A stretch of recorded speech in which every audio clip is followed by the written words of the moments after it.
Hello everyone and welcome. Yes, my name is Arrowfire and welcome back to another episode of Look Out and Shout. So today we will be reviewing Fanstoys FT51 Chomp, their version of a Decepticon Headmaster Skullcruncher, and that is a very square box.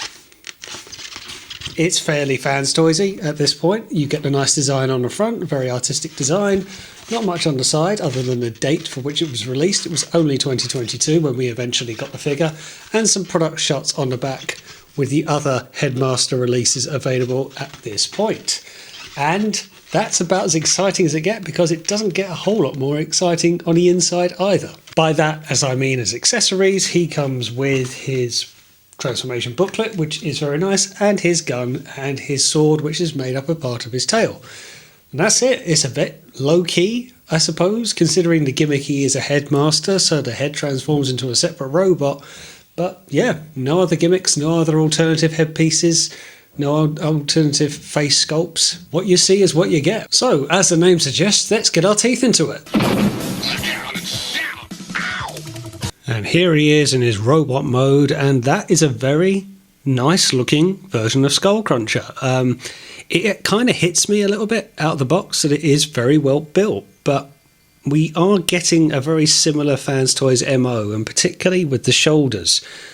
Fanstoys, and maybe with Takara Masterpiece, they like to do slender shoulders now, and I'm really not too sure what the look is they're going for. Is it to be really off the TV screen? It's definitely not a Dreamwave blocky bot style, but it's something I've noticed on most of their figures. You tend to get big torsos, fairly big legs, fairly slender thighs, but lower but definitely upper arms are quite narrow by comparison. In some cases it can look off.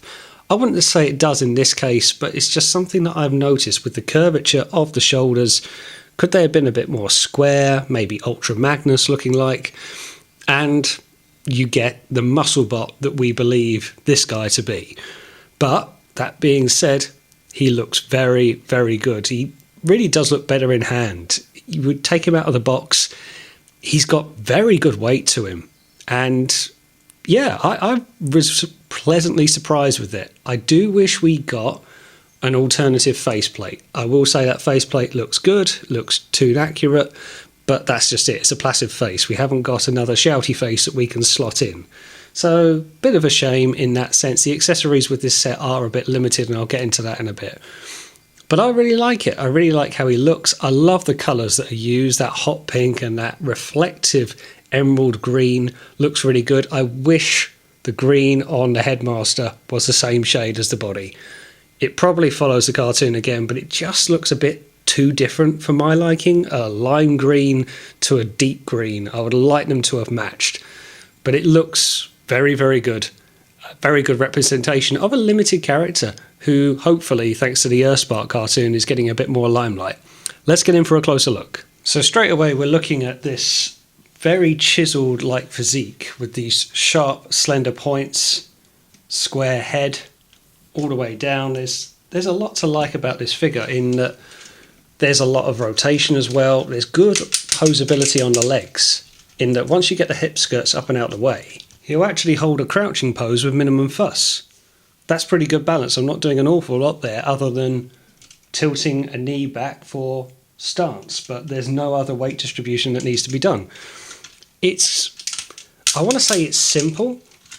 It's surprisingly not difficult. This figure looks very straightforward. There's good waist rotation, nice heavy ratchet there. Head rotation, can't really look up, can't really look down. The only thing I will say is a bit limited is I would like to have had butterfly joints on the shoulders. It's just friction. And I find if you want to do like a cross gun across the body, that's the full of rotation that you get. That's as much as you're getting. And I would like the butterfly joints that we're seeing more and more now, and like to think we would get it in as a standard. I'd like to see that so he can hold the gun that he carries much more to the centre. But that's really all I can say about it. It balances really well. The feet are nice and sturdy. The ankle tilt is there. Do love a good ankle tilt. So you can get some good wide poses out of him. I'll put some photos up in the end. But overall, yeah, think he looks really, really good. And here he is with his accessories, and they're perfectly fine, maybe a bit limited. I will say the sword I find maybe a bit garish. I think it obviously follows the cartoon element, and it is his tail, so it's somewhere to store it, but it just looks a bit Final Fantasy-like, very disproportionate to the rest of the body, just a big garish sword. But it is what it is. He can hold both of them. They tab in fine for the most part. And yeah, that's all you really get with him. We've got a few comparisons to get through here. Here he is alongside Make Toys Iron Will, their version of Hardhead. Make Toys Cupola, the version of Chrome Dome. Fanstoys Sovereign, their version of Galvatron. And Fanstoys Quietus, their version of Cyclonus. So there they are with the Rebirth figures. And of course, I would be remiss if I didn't show you his Headmaster counterpart. And that is, at least according to the box art, Irwin, the Nebulan, who I don't think we know from the script anyway, who the actual name is in the cartoon. It might be in long lost archives of script somewhere, but for the purpose of this being Chomp, this is Irwin, who is a big game hunter. And he looks pretty good. He's quite limited for movement. I would say probably out of all the headmasters available, there aren't many more with better movement than him, any more or less. But for Headmaster and Target Master comparison, here are the other ones in my collection. So we have Fire Drive, Firebolt, the Nebulan, Haywire, Blur's Target Master, Nightstick, who came with Quietus, and on a Headmaster scale, we have Duros for Hardhead, Styler for Chrome Dome, and Irwin, because I don't know another name, that's coming with Skullcruncher. You can see a theme, even though these are done across mostly different companies, be it Takara, Fanstoys or Make Toys, that there is more of a set height that you can really deal with. They're more or less the same height. So yeah, this is how the Nebulans are starting to shape up, at least in people's collections. Right, let's get snappy and transform him up, shall we?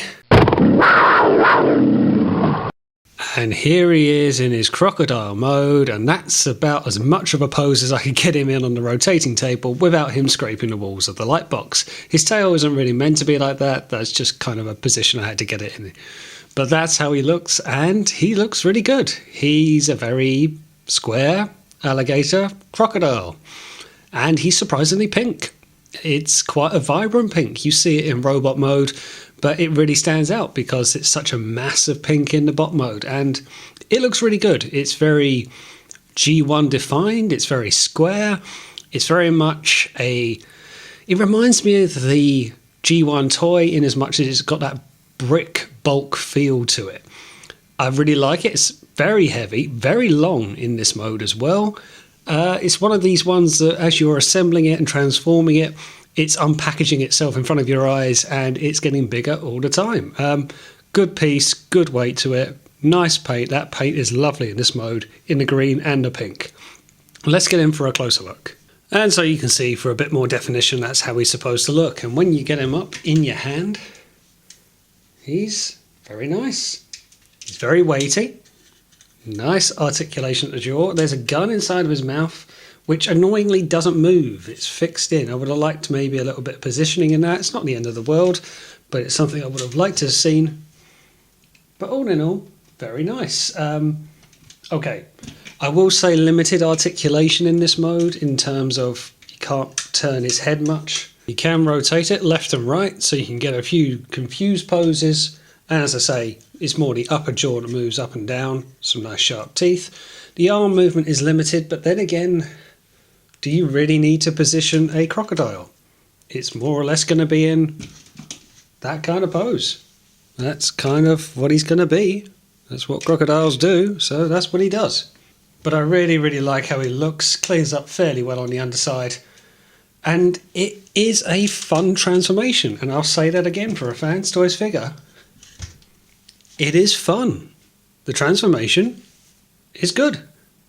I enjoyed it. It was quite interesting and surprisingly simple. It had a bit of a fan's hobby feel to it in that it's big, weighty, clunky, but not to a fault. I've just realised I've done something wrong on the back here. There we go, he's got these extra two shoulder spikes. It's otherwise smooth for the chest in robot mode. They rotate back and fold out, and now he's got continued scales all the way back round from the pink ones into two green ones. But that is still very, very nice. Surprisingly so in this mode. It's big, it's weighty, It's got good character to it. Does remind me of the G1 toy. Comparison wise, I'm a bit limited, but here he is alongside the Studio Series 86 Sludge. Here he is alongside a much bigger Sludge, Transmetal 2 Legacy Megatron, and a fairly standard Masterpiece Carbot, just to give you an idea of scale. Now, of course, he does come with his individual Headmaster, which can sit as a pilot in his head, which has a very nice sort of cockpit looking to it. The Headmaster has to be legs slanted forward, which he slots right in with his arms tucked in and all closed up for you to forget where the hell you put it. And for weapon storage, he can have it. It just sits in the groove on the back of his scales, and now he's a war gator. So what are my final views on my first little crocodile? I really like it.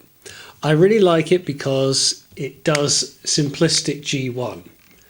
And this is where I think the G1 aesthetic of Fanstoys really shines through. You can't really overcomplicate G1. Not really. They're square bots that transform into cars or trucks, and it's the transformation that can slow you down. When it's a simple transformation from a two-legged figure into a four-legged figure, it should be straightforward. It should be lying down. And that's actually what I really like about this. The transformation is quite fun and it is quite simple. I actually enjoyed it. I didn't find it hard work. And I don't often say that about Fanstoys. One thing that I have to dock this figure for, and I'm very conscious I'm sounding like a broken wheel with this one, is its price. And I say this with Fanstoys more than anyone else. They seem to charge a lot compared to some others. And they are known for it because they have a reputation of good work. And I'm not saying it's not good quality, but this is retailing at something like £180, or if 200 if you're unlucky on the secondary market. It's good. It's not that good. Not many figures are. Not many figures are worth £180. And it's not because of the quality of the figure. It's not because this is a very good crocodile and it is a good representation of Skullcruncher. It's the fact that it's Skullcruncher, and I'm not that fussed about him. And if it wasn't for his recent appearance in the Earthspark cartoon, what appearances has Skullcruncher been in? It's nice to be a completionist and to have the entire Decepticon Headmaster set and the Rebirth series, but we're talking about the Rebirths and the Headmaster series, and that's it. He's hardly a mainstay character. It's not a Cyclonus, it's not a Galvatron, it's not a Grimlock. So why £180?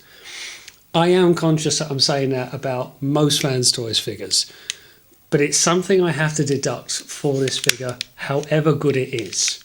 But it is good. I love the colours used. That hot pink is really eye-catching. He's very weighty, and with the tail on, he's surprisingly big. It's got a lot going for it, a lot of character. I love it in both modes. I wasn't massively keen on the green legs on the Headmaster aspect in bot mode. I thought they stood out a little bit where you got that sort of emerald green elsewhere. But I'm very, very happy with him. It does make me wonder where we have this trio now of Decepticon Headmasters by Fanstoys. You've got Mindwipe and you've got Weirdwolf. Mindwipe and Weirdwolf were done considerably earlier. This was delayed.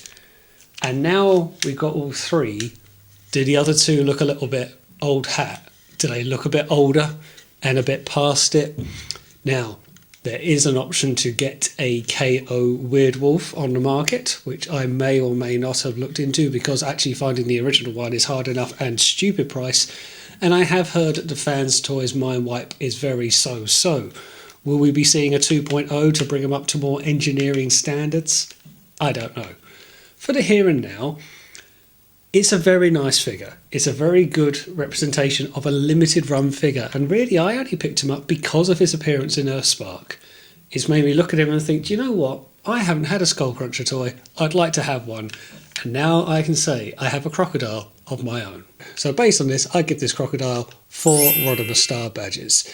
Its only negative point is maybe a bit of lack of articulation. I'd like a little bit more in the arms. A butterfly clip wouldn't have hurt and actually would have gotten some more upper body poses. The leg posability I'm actually quite happy with, quite fine with that. Transformation is good fun and I love how it looks. I just wish for first market prices and secondary market prices, it was just a little bit cheaper. I did quite well in the circumstances. It's just a shame that other people won't be so fortunate as I. And there we go. That is my review of Fanstoys FT51 Chomp, their version of a Skullcruncher. Thanks for watching. I'll stick some photos up at the end. And as always, I will see you on the next one.